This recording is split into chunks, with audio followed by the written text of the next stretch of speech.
Queen Consort fascinated by cactus and peel shoes at Jimmy Choo Academy.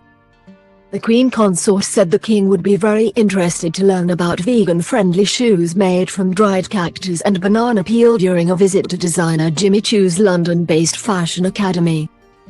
It was the first day back to royal duties for Camilla, who contracted coronavirus for the second time last week and missed a run of engagements after suffering cold-like symptoms.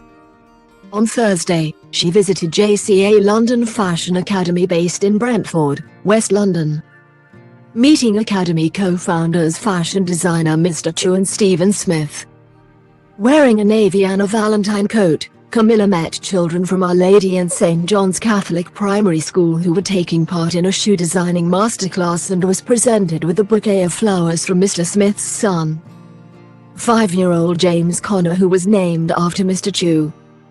During her tour of the pioneering fashion school, the royal was introduced to master's graduate student Sophie Park, who had used cactus leather from Mexico and dried banana peel to create her line of vegan-friendly shoes.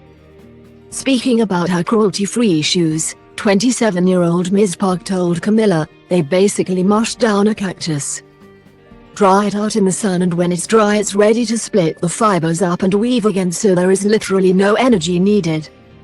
It's just the sun. Banana skin is finer, better for clothes, but for trimming on shoes it can work." Taking a closer look at the shoes, Camilla said, "My husband would be very interested to hear about this. That is fascinating. You learn something new every day. Absolutely fascinating."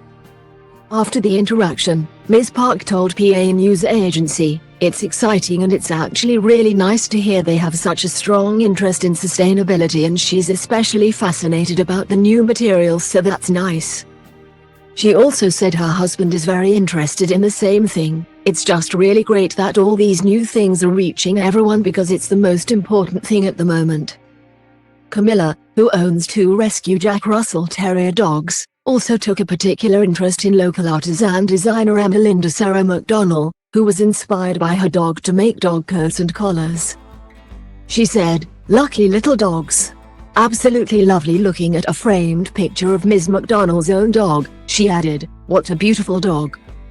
During her tour of the academy, which offers students the opportunity to learn how to make clothing, hats and shoes, Camilla met the founder of brand All Saints, Kate Bolingaro, who is the JCA's program leader for fashion design and accessories.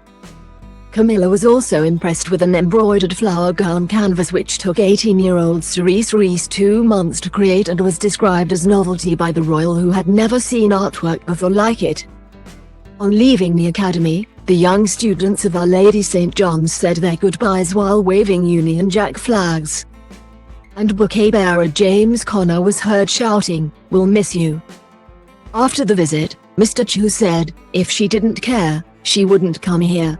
That's what the Queen Consort wanted. To show how care, love and conscious she is of the young generation. I am a foreign student, but the way I made my name, through education, I can put all my love and all my vision into one school. I am so happy. I dream about the Queen Consort coming to visit our school." Speaking about Camilla's fashion sense, he added, "Obviously she knows her taste. She knows how to manage herself and look elegant and feminine. If you look at her, she looks stunning, fashionable, tall and elegant, but good manners. That's what people want. More importantly, she cares, knows how to love and encourage people." Meanwhile, the Academy's co-founder Mr. Smith, who first met Mr. Choo 18 years ago during a talk at his Leeds Art University, said, "We were incredibly blessed to have Her Majesty visit us. How gracious was she in terms of time. She wanted to stay and talk to every single student. Honestly, she really is so gracious. She's just got over COVID. You could see that she was still recovering, and yet she took the time to come and see us. The way that we teach is exactly Jimmy's story, the idea that Jimmy's father was his mentor. That's how we teach. To have Her Majesty the Queen Consort here for us has been just an honor. We are genuinely thrilled." During the visit, Camilla also reopened the newly renovated Grade I listed Boston Manor to mark its 400th anniversary. She viewed some of the restored rooms, and met architects, craftspeople, staff, apprentices and volunteers during a tour of the Jacobean house, opening to the public in spring this year. In the drawing room, leader of Hounslow Council Shantanu Rajort, it was in 1963 that the late Queen Mother attended the former opening of Boston Manor House and was presented with a ceremonial key to celebrate the house and its rich cultural heritage. Fast forward 60 years and I am absolutely delighted to have Her Majesty the Queen Consort see the house restored to its former glory 400 years after it was first built. We would present you with a similar ceremonial key. On receiving her own replica key, Camilla joked, "Will I be able to let myself in when I need a bit of a break?" After unveiling a plaque to commemorate the unveiling, Camilla added, "I want to congratulate everybody on this wonderful project. It's so exciting to find a gem like this in the middle of a very built-up area. It wouldn't exist if it wasn't for people like you putting it all back together again. It has been a huge pleasure to see all your wonderful work, so thank you."